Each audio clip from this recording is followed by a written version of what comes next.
إن الحمد لله نحمده تعالى ونستعينه ونستغفره ونعوذ بالله من شرور أنفسنا وسيئات أعمالنا من يهده الله فلا مضل له ومن يضلل فلا هادي له أشهد أن لا إله إلا الله وحده لا شريك له وأشهد أن محمدا عبده ورسوله لا نبي ولا رسول بعده قال الله تعالى في كتابه الكريم يا أيها الذين آمنوا اتقوا الله حق تقاته ولا تموتن إلا وأنتم مسلمون وقال يا أيها الذين آمنوا اتقوا الله وقولوا قولا سديدا يصلح لكم أعمالكم ويغفر لكم ذنوبكم ومن يطع الله ورسوله فقد فاز فوزا عظيما إخواني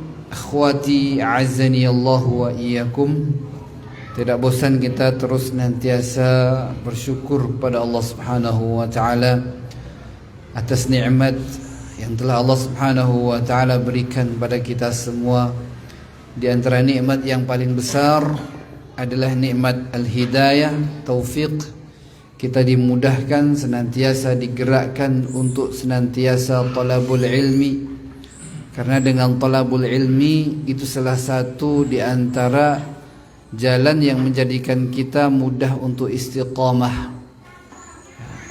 Selalu mendengar ayat-ayat Allah Subhanahu wa taala dibacakan, selalu mendengar hadis-hadis Nabi sallallahu alaihi wasallam dibahas. Itu menjadikan kita senantiasa ingat bahwa tujuan kita hidup di dunia ini bukan untuk hidup di dunia. Tujuan kita hidup adalah untuk menjalani kehidupan yang hakiki dan abadi, yaitu kehidupan di akhirat kelak. Sehingga ini perlu bekal agar kita mendapatkan kebahagiaan yang sempurna ketika nanti kita dibangkitkan oleh Allah Subhanahu wa taala. Salah satu di antara bekal yang terbaik yang harus disiapkan oleh seorang hamba adalah tidak bosan-bosan untuk menuntut ilmu. Bahkan seandainya pembahasannya pun pernah dibahas, jangan bosan-bosan untuk ikut hadir. Karena pasti akan ada faedah yang ia dapatkan walaupun dia pernah mendengar sebelumnya. Selain mendapatkan faedah, pasti dia akan mendapatkan pahala. Sebagaimana kata Nabi SAW, bahkan hanya orang yang nimbrung-nimbrung saja, enggak dengar tapi gabung-gabung ikut bermajlis, itu sudah mendapatkan pahala dari Allah Subhanahu wa taala. Apalagi orang yang niat belajar, ingin mendapatkan ilmu, tentu ini sebuah keagungan yang besar. Man salaka tariqan yaltamisu fihi ilman sahalallahu lahu bihi tariqan ilal jannah. Jamaah bapak-bapak yang dimuliakan Allah Subhanahu wa taala dan juga ibu-ibu yang semoga senantiasa mendapatkan rahmat Allah Subhanahu wa taala. Insyaallah kita masuk kepada hadis yang pertama dari bab al-yakin wa tawakkul, di mana pada kesempatan yang lalu kita sudah membahas muqaddimahnya, di mana muallif biasanya menyebutkan ayat-ayat yang ada kaitannya dengan bab, di mana bab yang kita bahas adalah al-yakin wa tawakkul. Dan pada kesempatan malam hari ini kita masuk hadis yang pertama. Ya, hadis yang pertama dari bab al-yakin wa tawakkul. Kalau kita urutkan dari pertama kitab Riyadhus Shalihin, maka hadis ini adalah hadis yang ke-73 ya. Hadis yang ke-73. Kalau kita ambil syarah dari Syekh Utsaimin rahimahullahu taala, ternyata kita sudah hampir habis satu kitab. Ya. Tinggal segini ini. Ya. Selama berapa tahun Pak kita? Ya, 4 tahun. Hadis yang ke-74. Dan ini hadis yang pertama dari hadis tentang al-yakin wa tawakkul. Hadisnya lumayan panjang. Kita akan bahas secara ringkas insyaallah taala. Kita angkat permasalahan atau hal-hal yang ada kaitannya dengan al-yakin wa tawakkul. Fal awwalu, kata beliau, adapun hadis yang pertama, kata Imam An-Nawawi, an Ibnu Abbas radhiyallahu anhuma qala, dari Ibnu Abbas radhiyallahu anhuma, semoga Allah meridhai keduanya. Keduanya karena Abbas dan Ibnu Abbas, ya, Abdullah bin Abbas, kedua-duanya adalah sahabat, ya. Kedua-duanya adalah sahabat. Dan Ibnu Abbas adalah salah satu di antara sahabat yang mulia, di mana beliau termasuk orang yang faham, bahkan paling faham terhadap tafsir Al-Quran dan juga tentang ilmu agama ini. Karena di saat itu Ibnu Abbas kecil pernah dipanggil oleh Rasulullah sallallahu alaihi wasallam. Ya, dipanggil Rasulullah sallallahu alaihi wasallam, kemudian dipegang kepalanya.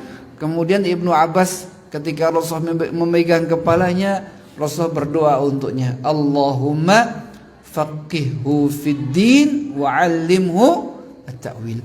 Ya Allah, fakihkanlah si kecil bocah ini yang namanya Ibnu Abbas dalam urusan agamanya, wa 'allimhu ta'wil, dan ajari dia at-ta'wil, yaitu tafsir, ya. Sehingga beliau menjadi mufassir, ya, mufassir ahli tafsir di kalangan sahabat. Dan tentunya beliau ini masih ada hubungan keluarga dengan Rasulullah sallallahu alaihi wasallam, di mana beliau itu adalah sepupunya Rasulullah sallallahu alaihi wasallam. Sehingga bapaknya itu adalah siapa? Pamannya Rasul sallallahu alaihi wasallam. Dan ibunya yang namanya Lubabah bintul Harith itu adalah saudarinya Maimunah bintul Harith. Sehingga saudarinya Maimunah itu siapa? Salah satu di antara istri Nabi sallallahu alaihi wasallam. Sehingga bapaknya adalah pamannya Nabi, ya. Kemudian ibunya Lubabah itu adalah siapa? Iparnya Rasulullah sallallahu alaihi wasallam. Nah. Qala Rasulullah sallallahu alaihi wasallam. Ibnu Abbas berkata, aku mendengar Rasulullah sallallahu alaihi wasallam pernah berkata, Uridat alayyal umam, kata beliau, ditampakkan kepadaku umat manusia ini. Fara'aitun nabiyya wa ma'u ruhaid. Maka ketika ditampakkan semua umat manusia ini, kata Rasulullah sallallahu alaihi wasallam, fara'aitun nabiyya wa ma'ahu ruhaid. Maka aku melihat ada satu nabi dan yang mengikutinya itu hanya ar-ruhaid. Ruhaid itu ismu tasghir, ya, kata bentuk pengecilan, pensedikitan dari rohtun. Rohtun itu adalah jumlah manusia antara 3 sampai 10, ya, bisa dihitung jari. Ruhaid antara 3 sampai 10, ya. Wan nabiyya wa ma'ahu rajul wa rajulan. Ini lebih sedikit daripada ruhaid. Dan aku melihat ada nabi, tapi yang mengikutinya itu hanya 1 atau 2 orang saja, ya. Ada yang 3 sampai 10, ada yang pengikutnya itu hanya 1 atau 2. Kemudian kata Nabi SAW, wan nabiyya wa laysa ma'ahu ahadun. Kemudian aku melihat ketika ditampakkan semua umat manusia ini, aku melihat ada nabi dan tidak ada satupun yang mengikutinya. Nah. Kemudian kata beliau, idh rufiya li sawadun azim. Kemudian setelah diperlihatkan, ditampakkan kepadaku kondisi para nabi dengan pengikutnya yang hanya ada yang jumlahnya segelintir atau 3 sampai 10 orang, kemudian tiba ditampakkan kepadaku umat jumlah manusia yang begitu besar. Nah, kemudian kata Nabi, fadhanantu annahum ummati. Aku sudah kira pasti itu mereka itu adalah siapa? Umatku. Nah, fakila li. Kemudian malaikat berkata kepadaku ketika aku sudah menyangka ini pasti umatku, ini banyak banget soalnya. Ya. Soalnya sudah banyak banget. Fakila li hadza Musa wa qaumuhu. Ini segerombolan manusia yang begitu besar, jumlahnya banyak itu Muhammad. Itu di situ ada Nabi Musa dan kaumnya. Di situ itu ada Nabi Musa dan kaumnya. Oh, berarti Nabi Muhammad salah sangka. Ya, kenapa? Karena Nabi Musa termasuk Nabi yang umatnya banyak. Kemudian kata malaikat kepada Nabi kita Nabi Muhammad, walakin inzur ilal ufuq. Coba kamu lihat ke sana, ke ujung ufuk sana. Fanadhartu, maka ketika aku melihat ke ufuk, fa idza sawadun azim. Ternyata ada lagi kaum yang lebih banyak lagi daripada yang aku lihat sebelumnya. Fakilali, kemudian dikatakan lagi kepadaku, wanzur ilal ufuqil akhar. Coba lihat arah ufuk yang lainnya. Fa idza sawadun azim. Dan ternyata di sana juga ada kelompok manusia dengan jumlah yang begitu besar. Bukan hanya di satu ufuk, tapi pojok sana kelihatan begitu ramai, kemudian di sisi lain juga terlihat begitu banyak jumlahnya. Fakilali, lalu dikatakan padaku setelah aku melihat 2 ufuk itu, hadhihi ummatuka, ini baru umatmu. Kemudian kata Nabi, kata malaikat, wa ma'ahum, ini yang jumlahnya besar ini adalah umatmu wahai Muhammad. Kemudian kata malaikat, wa ma'ahum. Nah, ini yang menjadi pembahasan kita. Ya, bab apa? Al-yakin wa tawakkul. Kata malaikat kepada Nabi sallallahu alaihi wasallam, wa ma'ahum 70,000 yadkhuluna al-jannata bighairi hisab. Dan di antara umatmu yang begitu banyak ini, jumlahnya miliaran, ya, ada 70,000, sejumlah 70,000 manusia yang kelak yadkhulunal jannata bighairi hisab. Di tengah-tengah yang engkau lihat ini, yang jumlahnya miliaran ini, banyak banget ini, ada 70,000 di antara kaummu nanti yang akan masuk surga tanpa dihisab dan tanpa diazab. Di mahsyar nggak ada hisab, nggak ada azab, langsung lewat sirat masuk surga. Ya.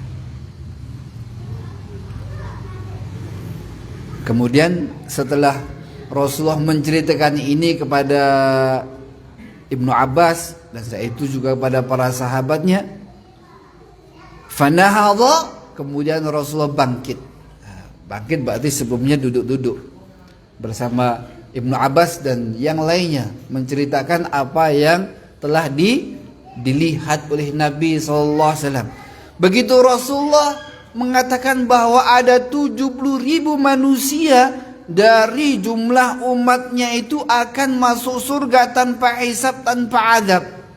Nah, maka kemudian Rasulullah bangun, selesai berbicara, kemudian Rasulullah masuk rumah. Setelah masuk rumah, mesti para sahabat jadi apa? penasaran. Siapa mereka itu ya?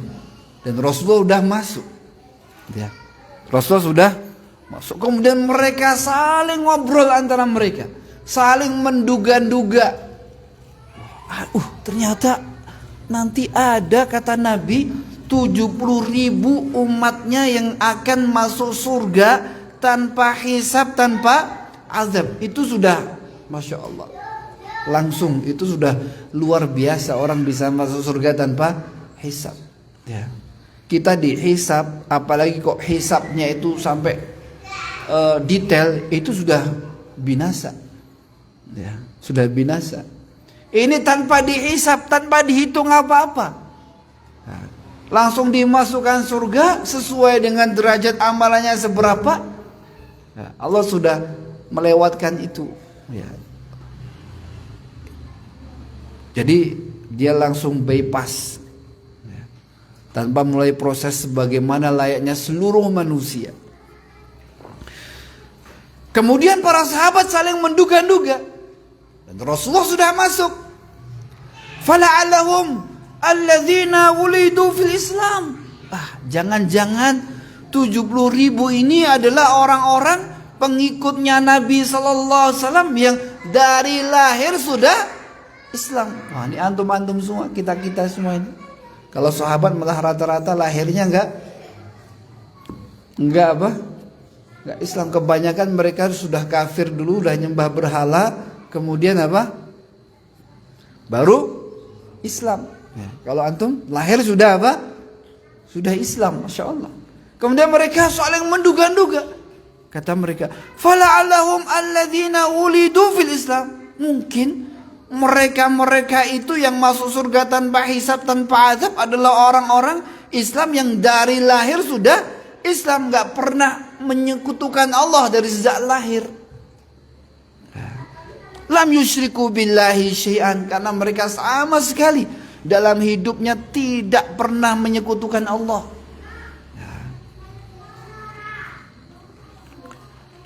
Wa dzakaru asya. Kemudian orang saling menduga-duga, mungkin yang begini, mungkin yang begini, mungkin yang begini, mungkin semua pada menerka kira-kira siapa mereka itu. Fa kharaja alaihim Rasulullah sallallahu alaihi wasallam. Setelah mereka ramai memperbincangkan tentang siapa sih 70.000 manusia kelak yang masuk surga tanpa hisab, ramai di luar. Fa kharaja Rasulullah sallallahu alaihi wasallam alaihim, maka kemudian Rasulullah keluar kembali. Faqala malladzi takhuduna fihi. Ada apa gerangan? Apa yang kalian sedang perbincangkan saat ini? Fa akhbaruhu. Kemudian mereka memberitakan kepada Nabi, kami memperbincangkan apa yang tadi engkau sampaikan wahai Rasulullah, yaitu tentang 70.000 manusia yang kata engkau tidak akan dihisab, tidak akan diazab. Siapakah mereka? Mungkin yang begini ya Rasulullah, mungkin yang begini ya Rasulullah, mungkin yang begini ya Rasulullah. Kami semua menerka-nerka wahai Rasulullah. Faqala, maka setelah itu Rasulullah mengatakan, humul ladzina la yarqun. Mereka adalah orang-orang yang tidak meruqyah. Tanda kutip. Ini nanti kita bahas. Kata tidak meruqyah. Wala yastarqun, dan mereka yang tidak minta di ruqyah. Wala yatatayyarun, dan mereka yang tidak melakukan tatayyur. Wa ala rabbihim yatawakkalun, dan mereka yang senantiasa berpangku, bertawakal kepada Allah Subhanahu wa ta'ala. Faqama Ukasyah bin Mihsan. Ukasyah bisa dengan tasdid Ukasyah atau Ukasyah dengan tasdid kaf. Kedua-duanya boleh ya, dan yang lebih masyhur adalah dengan tasdid kaf. Ukasyah atau Ukasyah. Ukasyah. Kedua-duanya boleh, dan yang lebih masyhur adalah dengan tasydid, yaitu apa? Ukasyah. Faqama Ukasyatu bin Mihsan. Kemudian ada seorang sahabat yang bernama Ukasyah bin Mihsan. Dia langsung bangkit. Begitu disebutkan oleh Rasulullah 4 itu cirinya, maka dia langsung bangkit kepada Rasul, ya Rasulullah, ud'ullaha an yaj'alani minhum. Wahai Rasulullah, mintakan kepada Allah agar aku termasuk di antara 70.000 manusia yang masuk surga tanpa dihisab, tanpa diadab. Apa jawab Nabi? Faqala anta minhum. Ya, jawab Nabi, ya wahai Ukasyah, kamu termasuk dari mereka. Tsumma qama rajulun akhar, maka ada yang lain pun berdiri. Wah, Ukasyah dapat dia. Maka tentunya yang lain juga apa? Mau dong, pengen. Ya. Tsumma qama rajulun akhar, maka ada yang lain juga berdiri. Ya Rasulullah, ud'ullaha an yaj'alani minhum. Ya Rasulullah, mintakan kepada Allah agar aku juga termasuk mereka, dari orang-orang yang masuk surga tanpa hisab. Faqala, tapi jawab Nabi SAW, sabaqaka biha Ukasyah. Maaf, sudah kedahuluan Ukasyah. Muttafaqun alaih. Imam Nawawi di sini mengatakan muttafaqun alaih, tapi di sini dikomentari oleh para ulama terkait penilaian Imam Nawawi mengatakan muttafaqun alaih. Muttafaqun alaih itu mesti disepakati oleh siapa? Imam Bukhari dan Muslim. Tapi lafaz ini hanya ada di lafaz Imam Muslim, tidak ada pada lafaz Imam Bukhari. Ya. Sehingga lafaz ini Imam Bukhari lafaznya tidak seperti ini. Ya, kalau kita lihat, ya, yang inti kita bahas adalah sifat 4 orang yang masuk surga tanpa hisab, kan ada berapa? 4. Dalam lafaz Imam Muslim yang kita baca saat ini adalah humul ladzina la yarqun. Mereka-mereka yang tidak meruqyah. Yang kedua, la yastarqun. Mereka-mereka yang tidak minta di ruqyah. Perlu diketahui, ruqyah itu adalah bacaan azkar, zikir-zikir yang dibaca, baik itu dari Al-Quran atau dari hadis, yang dibaca dengan niatan untuk menyembuhkan apa? Penyakit. Ya. Dalam riwayat Imam Bukhari tidak, tapi apa? Humul ladzina la yastarqun wa la yaktawun. Kemudian sama. Jadi ada beda lafaz antara Imam Muslim dan Imam Bukhari. Kalau Imam Muslim, dalam riwayat Imam Muslim itu 4. Yang pertama adalah orang yang tidak meruqyah, orang yang tidak minta diruqyah, orang yang tidak tatoyur, dan orang yang senantiasa dalam hidupnya selalu bertawakal. Itu dalam riwayat Imam Muslim. Dalam riwayat Imam Bukhari 4 juga, tetapi dimulai humul ladzina la yastarqun, yaitu mereka-mereka yang tidak minta diruqyah, wala yaktawun, mereka-mereka yang tidak minta diobati dengan cara kayak menempel besi panas, wala yatatayyarun, dan mereka-mereka yang tidak melakukan tatayur, wa ala rabbihim yatawakkalun. Jadi ada perbedaan lafaz. Kata para ulama, dan ini dikomentari oleh Imam Ibnu Qayyim Al-Jauziyah dalam kitab beliau Zadul Ma'ad, di mana beliau mengatakan bahwa aku mendengar guruku Syekh Islam Ibnu Taimiyah mengatakan bahwa riwayat Imam Muslim ini adalah riwayat yang salah. Ya. Riwayat Imam Muslim ini adalah riwayat yang salah. Ada kekeliruan dalam riwayat Imam Muslim.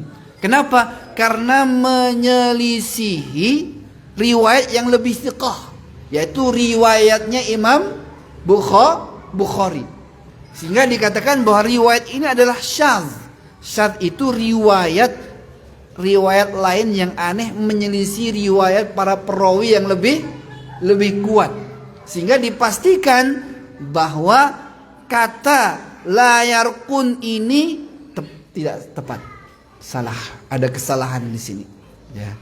Sehingga yang benar adalah yang diriwayatkan dalam riwayat Imam Bukhari, yaitu 4, tapi dimulai dari apa? La yastarqun, yang tidak minta di ruqyah, ya. Karena secara riwayat yang pertama menyelisih thiqah, yang kedua tidak sejalan maknanya.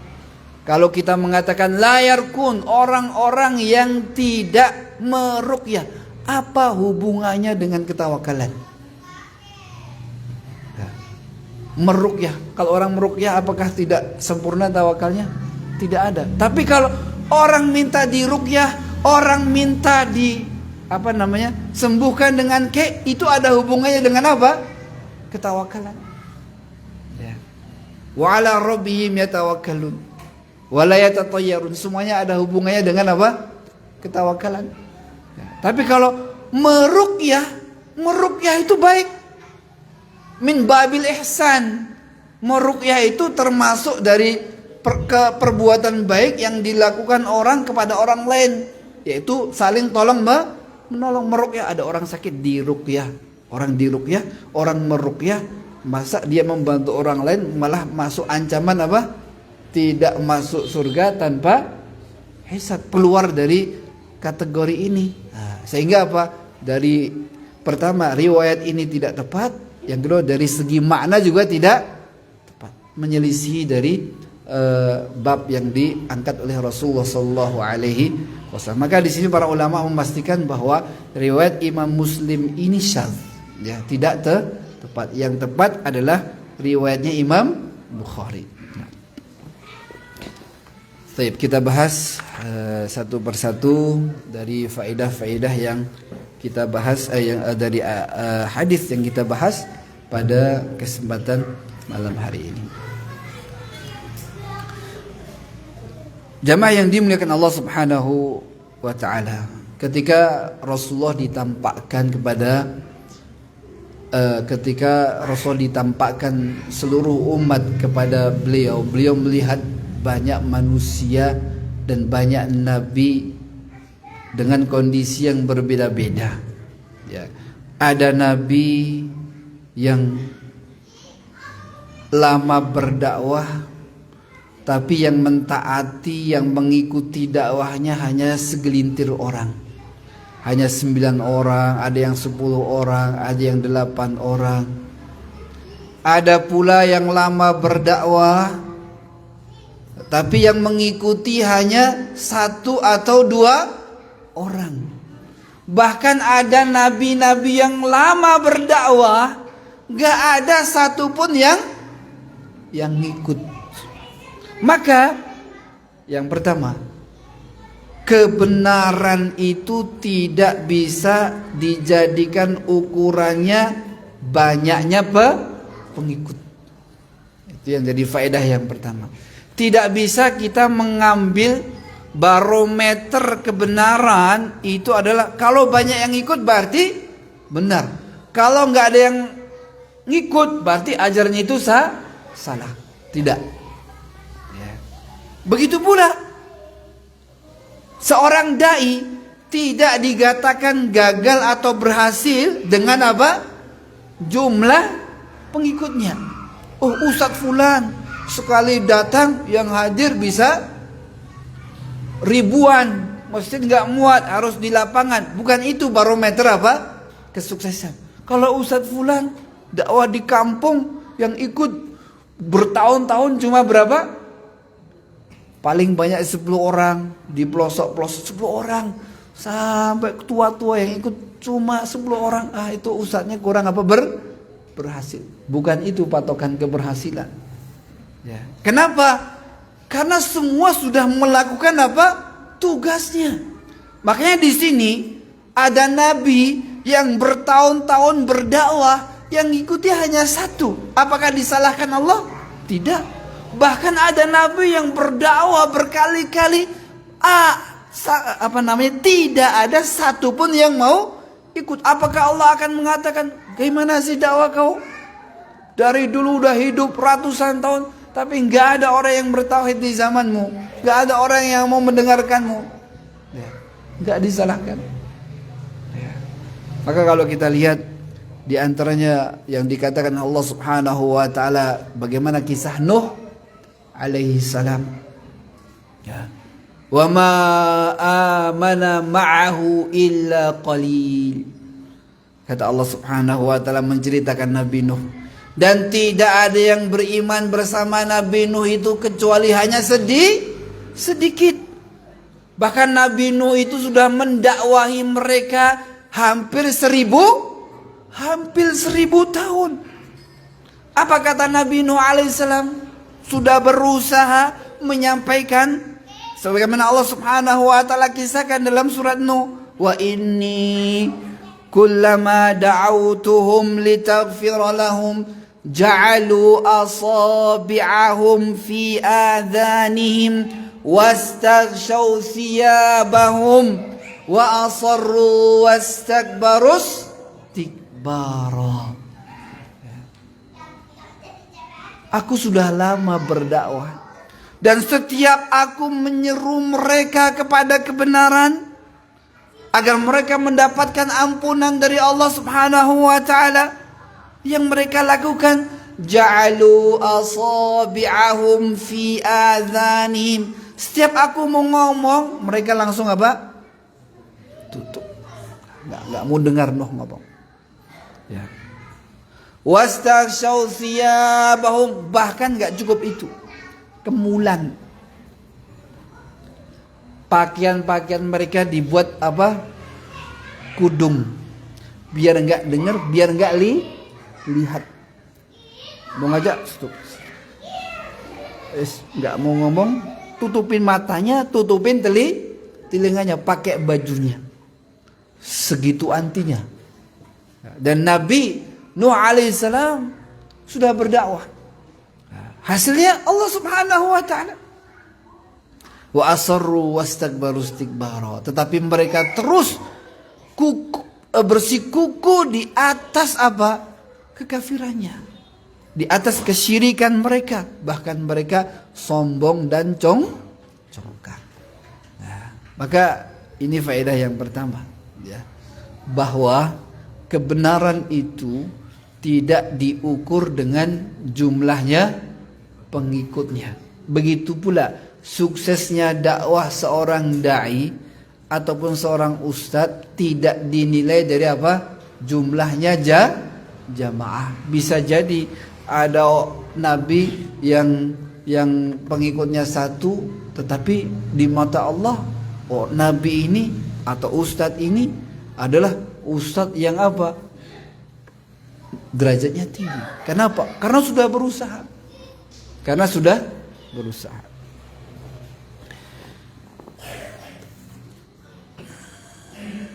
Kemudian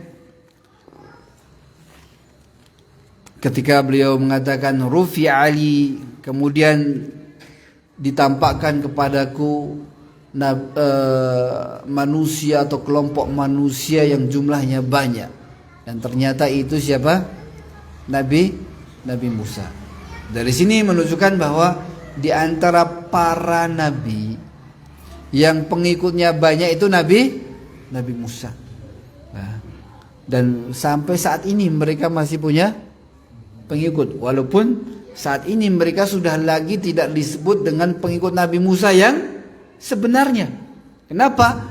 Karena ketika sudah datang Nabi Muhammad SAW, orang yang mengikuti Nabi Musa sebelumnya, orang yang mengikuti Nabi Isa sebelumnya, maka begitu datang Nabi Muhammad semestinya mereka harus pindah mengikuti Rasulullah SAW. Tetapi Nabi Musa termasuk di antara para nabi yang para pengikutnya banyak. Kemudian kita masuk kepada wa ma'ahum, ketika diangkat, ditampakkan bahwa Nabi Muhammad memiliki kaum yang begitu banyak, bahkan termasuk mayoritas penghuni surga itu adalah umatnya Nabi Muhammad sallallahu alaihi wasallam. Maka umat Nabi Muhammad ini paling banyak dari sejak zamannya Nabi sallallahu alaihi wasallam diutus sampai berakhirnya dunia ini berhenti, maka terus bertambah umatnya Nabi Muhammad sallallahu alaihi wasallam, sehingga pengikut yang paling banyak di antara para nabi dan rasul adalah siapa? Nabi Muhammad sallallahu alaihi wasallam. Dan dan pengikutnya Nabi Muhammad adalah akan menjadi mayoritas penghuni surga. Masya Allah, sudah masuk waktu. Nah, kita jeda dulu dengan azan.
Alhamdulillah wassalatu wassalamu ala rasulillah wa ba'd. Kita lanjutkan.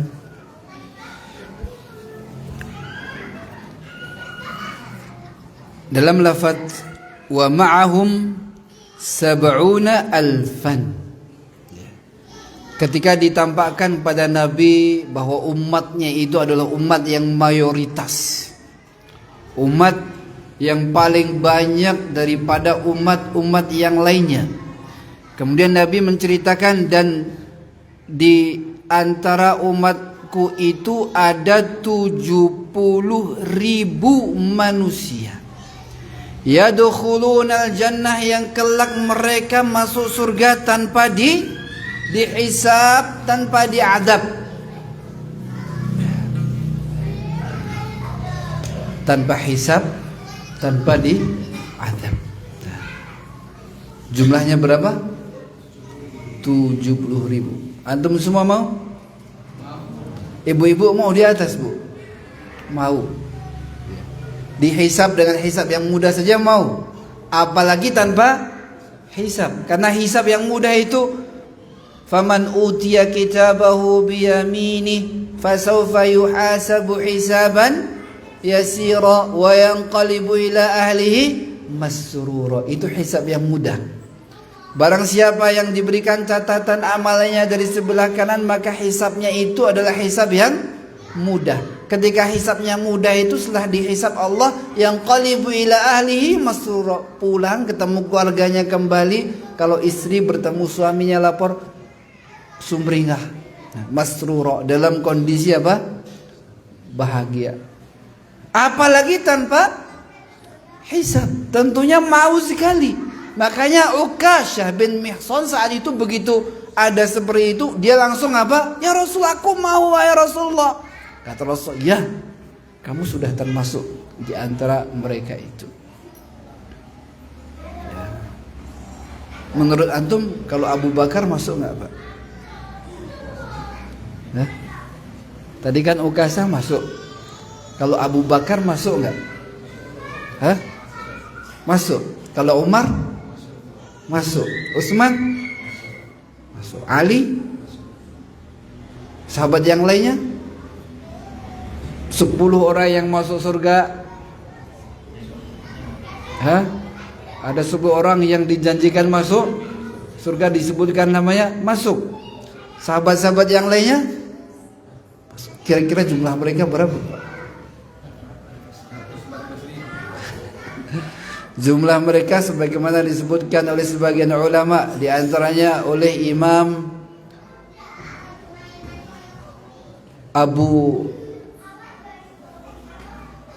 gurunya Imam Bukhari, Imam Ar-Razi, gurunya salah satu Abu Zur'ah, ya. Salah satu gurunya Imam Bukhari, Abu Zur'ah Ar-Razi, mengatakan bahwa jumlah sahabat ketika Rasulullah wafat itu ada 1014. Ya, 1014.000 atau 1014.000. Ya. 114.000, ya, afwan. 114.000, ya. 114.000. Kata siapa? Imam Abu Zur'ah Ar-Razi. Walaupun jumlah ini tidak ada yang bisa memastikan. Kenapa? Dan jumlah ini dikatakan bahwa tentunya itu hanya sebagai apa? Perkiraan. Karena tidak ada yang bisa menvalidkan jumlah sahabat itu berapa. Makanya di antaranya pernyataan dari Abu Zur'ah Ar-Razi ini dita'liq oleh Imam As-Suyuti. Kata beliau, dan ini tidak bisa dipastikan seperti yang dikatakan oleh Abu Zur'ah Ar-Razi, kalau jumlahnya itu adalah 100.000, ya, 114.000. Kenapa? Karena para sahabat itu setelah bahkan di zaman hidupnya Nabi bertebaran kemana-mana. Tidak ada semacam sekarang apa namanya kayak sensus penduduk, belum ada. Ya. Begitu ketemu, ada yang ketemu 1 hari saja, kemudian pergi, dan setelah itu nggak pernah balik lagi. Itu juga sudah apa? Sahabat. Ya, menyebar kemana-mana. Ya. Maka tidak ada yang bisa memastikan jumlahnya berapa. Ya. Sehingga dikatakan bahwa diantaranya oleh Imam Al-Hafidh Al-Iraqi mengatakan bahwa ketika Nabi SAW wafat, itu ada umat Islam sahabat saat itu jumlahnya 60.000, kata beliau. 30.000 ada di Madinah yang menghadiri istilahnya wafatnya siapa? Nabi SAW. 30.000 saat itu ketika Nabi meninggal, itu ada 30.000 ya, di Madinah. 30.000 lainnya itu bertebaran kemana-mana. Ya. Itu kata siapa? Kata Al-Hafidh Al-Iraqi. Dan tidak ada kitab-kitab yang mengumpulkan tentang biografi sahabat yang lebih dari 10.000. Kenapa? Karena memang tidak bisa mendapatkan satu per satu. Yang mengumpulkan itu nggak ada yang lebih dari 10.000. Ya. Tapi jumlahnya banyak. Bahkan ada yang mengatakan 100 lebih perkiraannya. Kalau Hafidh Al-Iraqi mengatakan 60.000. Kalau kita ambil yang paling sedikit berapa? 60.000. Tinggal sisa berapa? 10.000. Masih ada jatahnya para tabi'in, jatahnya tabi'ut tabi'in, ulama-ulama yang besar. Kira-kira kita dapat atau enggak ini, Pak? Ya, tapi Masya Allah, ternyata ada hadis yang lainnya.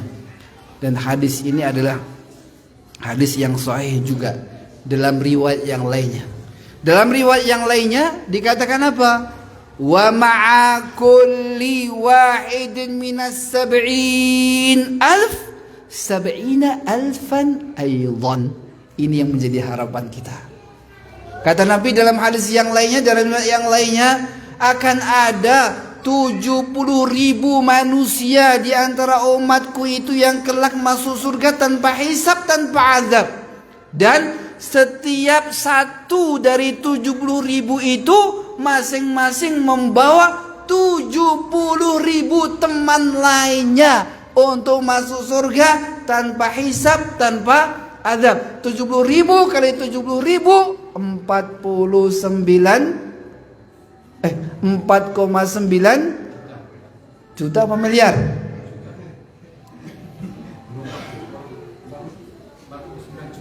Bukan 4,9 miliar.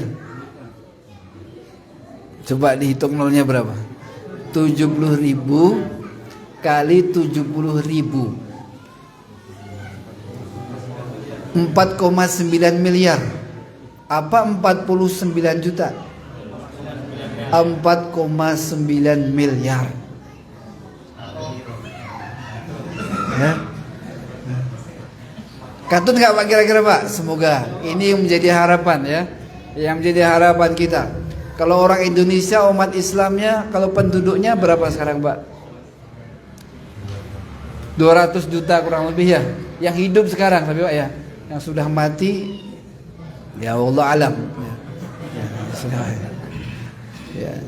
Kalau kita membaca riwayat yang lain ini, dan ini juga sahih, pada setiap masing-masing dari satu orang 70.000 yang masuk surga tanpa hisab, tanpa adab itu membawa 70.000 jamaah juga. Ya, membawa 70.000 teman-temannya yang akan masuk surga tanpa hisab. Maka dari sini semoga kita masih ada kota. Ya. 4,9 miliar. Ya. Nah, ini harapannya. Nah, apakah kita bisa masuk? Kita berusaha. Dengan cara apa? Mengamalkan sifat-sifat yang telah Rasulullah sebutkan, yaitu 4. Yang pertama adalah la yastarqun. Ya. Tidak minta untuk diruqyah. Yang pertama. Dan ini menunjukkan apa? Besarnya ketawakalan kita kepada Allah. Tidak ada harapan minta tolong kepada manusia. Sudah Allah akan menyembuhkan anak. Ini menunjukkan bahwa tawakalnya itu sangat besar. Ya. Dan di sini para ulama juga ada perselisihan terkait layastarqun ini, apakah akan keluar ketika ada orang minta diruqyah, sakit sudah berat dan qadarullah nggak ada teman-teman yang inisiatif. Harusnya kalau ada orang yang butuh ruqyah itu tetangganya, saudaranya harus apa? Nyari kita itu di ruqyah. Jangan sampai dia ngapain? Tolong saya ditarikan ruqyah. Harusnya tetangganya lebih apa? Perhatiannya udah sakit lama kok nggak ada inisiatif ya. Kok ada yang nyarikan mana? Akhirnya dia mengungkapkan minta di ruqyah. Nah, apakah hal itu akan masuk kalau kita kembali kepada lahirnya hadis ini? Dia akan keluar dari apa? 70.000 itu. Kenapa? Karena minta di ruqyah, sehingga apa? Tawakalnya berkurang. Namun para ulama mengatakan, di antaranya Syekh bin Baz rahimahullah taala mengatakan, oh tidak. Selama dia tawakal kepada Allah dan tidak ada iktimad dan hanya menjadikan ruqyah itu hanya wasilah seperti obat biasa, nggak pernah ada tumpuan kepada orang yang meruqyah, dia tumpunya hanya kepada Allah. Kata beliau, tidak. Orang yang minta ruqyah tapi hatinya tetap bertawakal kepada Allah Subhanahu wa taala, sama sekali enggak bergantung pada manusia yang sedang meruqyah itu, maka kata beliau, orang tersebut tidak keluar dari apa? 70.000 golongan yang masuk surga tanpa, selama hatinya hanya bergantung pada Allah Subhanahu wa taala. Kenapa? Dalilnya apa? Ada dalilnya. Yaitu apa? Dalilnya adalah bahwa Nabi pernah menyuruh Aisyah, istarki, sana cari orang yang meruqyah. Aisyah diminta ketika ada ain, istarki, cari orang yang mengobati saya, meruqyah. Ini menunjukkan apa? Dalam sisi di sisi ini Nabi pernah meminta Aisyah untuk apa? Mencari orang yang meruqyah. Maka sebagian ulama mengatakan selama hatinya bertawakal kepada Allah, walaupun dia minta ruqyah dan tidak ada apa namanya, tidak ada istilahnya ya, ngendel, insya Allah dengan orang ini akan sembuh di ruqyah ini. Tidak bergantung pada manusianya, maka kata Syekh bin Baz dan ulama yang lainnya mengatakan tidak mengapa. Dan insya Allah tidak keluar dari apa? 70.000 itu. Tapi Syekh Utsaimin dan yang lainnya mengatakan keluar. Ya. Keluar. Kenapa? Kata beliau ada 3. Orang yang di ruqyah itu ada 3 kondisi. Yang pertama, orang datang kepadanya, yang peruqyahnya datang, kemudian dia menerima, jelas ini jelas tidak keluar dari apa? Yang 70.000. Kenapa? Karena dia tidak minta. Tapi didatangi orang yang ruqyah, kemudian dia, oh mau ruqyah siapa? Iya. Ya sudah, nggak apa-apa. Maka jelas itu tidak keluar dari apa?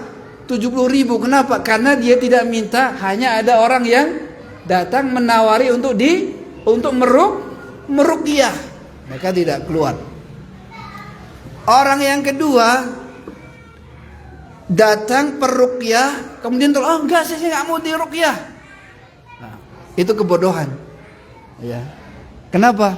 Ada orang yang membantu menyembuhkan, tapi dia tidak mau. Ya. Harusnya mau. Ya. Jangan ditolak. Ya. Kemudian yang ketiga, ada yang minta ruqyah. Maka kata beliau, kata Syekh Utsaimin, nah yang ketiga inilah yang apa? Yang masuk ke dalam hadis ini. Jadi dalam hal ini memang para ulama ada apa? Perselisihan pendapat. Tapi ihtiyatnya, kalau tidak istilahnya apa ya, butuh-butuh banget, maka jangan apa? Minta. Ya. Jangan minta. Itu sebagai bab apa? Kalau sudah butuh banget, ya. Seandainya minta ruqyah, maka kuatkan hati. Jangan sampai kemudian apa? Ketika orang yang datang langsung, alhamdulillah, merasa ini insya Allah akan apa? Sembuh dengan datangnya orang ini. Nah, ini hati kita sudah tidak lagi bertawakal kepada Allah Subhanahu wa wa ta'ala. Taib, ini yang pertama. Kemudian yang kedua adalah layak tahun, sama.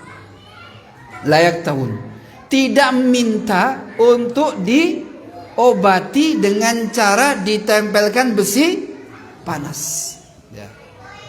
Kalau orang yang menempelkan tidak mengapa, karena Rasul juga pernah melakukan dulu. Mengkek, ada seorang sahabat yang istilahnya pendarahan hebat. Kalau pendarahan hebat dulu belum, medisnya belum seperti zaman sekarang. Kemudian karena pendarahan hebat, kalau dibiarkan itu pasti akan mati. Maka sama Rasul kasih besi panas. Langsung apa? Kering, berhenti, darahnya tidak mengalir lagi. Itu laki dengan pakai besi panas. Yang dilarang sama, yaitu tidak minta untuk diobati dengan cara ditempelkan kepadanya besi panas. Nah, tapi kalau ada orang yang melakukannya, ya tidak mengapa. Nah, itu yang kedua. Kalau zaman sekarang sepertinya sudah jarang, Pak ya, melakukan pengobatan. Tapi di pengobatan tradisional masih ada, seperti di Yaman. Nah, di Yaman sahabat kami ada salah satu yang mulazamah di Yaman, juga dulu di Yaman sudah katanya hampir mati katanya, karena kena penyakit hepatitis, semacam penyakit kuning gitu, dan lama nggak sembuh-sembuh. Kemudian ditusuk, walau alam di mana kata dia, ditusuk pakai besi panas. Setelah itu beberapa hari apa? Sembuh, sehat. Ya. Dan kata beliau, dan kayak itu adalah alternatif obat yang paling akhir, jangan dilakukan. Ya, jangan dilakukan. Nah, ini sifat yang kedua. Kemudian yang ketiga, wala yatatayyarun, dan orang itu tidak melakukan tatayur, baik dengan apa yang dilihat, apa yang didengar, apa yang dirasa, semuanya tidak boleh. Tatayur itu apa? Melakukan atau menganggap sesuatu itu menjadi buruk gara-gara kejadian yang dilihat, kejadian yang didengar, atau sesuatu yang dirasakan. Nah, maka hukumnya tidak boleh. Dan itu termasuk di antara yang menafikan ketauhidan, ya, di antara sesuatu yang menafikan ketauhidan. Dan dulu zaman jahiliyah tatayur itu disebut dengan tatayur karena awalnya dulu menggunakan apa? Burung. Jadi ketika orang safar zaman dulu ada burung nengger, maka digusah. Perginya kemana? Kanan, ke belakang, atau ke depan. Kalau dia ke belakang, enggak, kita akan ada bahaya. Kita belok sih, jangan lewat jalan ini, tatayur. Dan banyak sekali zaman dahulu. Di zaman kita, nenek moyang kita juga banyak. Ya, tatayur, kalau ada ini nanti ada begini, kalau ada ini nanti ada begini, nanti kalau ada begini nanti begini. Zaman Zahiliyah itu Masya Allah juga banyak hal seperti itu. Bahkan zaman Jahiliyah orang-orang baru pun kadang masih mempercayai. Ya, dikatakan oleh Syekh Utsaimin rahimahullahu taala, di antaranya misalnya kalau zaman dahulu orang nikah itu nggak boleh, di orang-orang Arab dulu, kalau orang Sunda bilangnya pamali ya. Kalau zaman di Jawa apa Pak ya? Ya orailo. Kalau di Arab nggak ilok nikah di bulan Syawal. Ya. Kalau kita kan di bulan apa? Muharram, ya, bulan Suro. Nanti nggak apa Pak kalau nikah nanti? Hah? Nah, dan masih ada orang-orang yang berpegang dengan itu, walaupun kalau anak muda sepertinya udah apa? Ya sudah tergusur mungkin, tergusur dan tergeser kekaguan mereka dengan kemajuan zaman. Kalau orang Arab Syawal dulu. Makanya sengaja dulu Rasulullah menikahi Aisyah itu di bulan apa? Di bulan Syawal, untuk membantah mereka. Kata mereka orang jahiliyah, kalau menikah di bulan Syawal itu nggak bakalan langgeng. Nggak bakalan langgeng. Buktinya sampai Rasulullah wafat, Aisyah masih apa? Menjadi istri di antara yang paling dicintai oleh Rasulullah Shallallahu Alaihi Wasallam. Bahkan di antara manusia itu di kalangan orang-orang jahiliyah Arab, buka toko juga sama. Kalau begitu buka toko, yang temu adalah orang buta, udah tutup lagi, serat. Hari ini nggak bakalan ada untung, udah tutup mereka. Kalau yang begitu buka, yang dia lihat, yang lewat itu adalah orang buta di jalan, orang buta.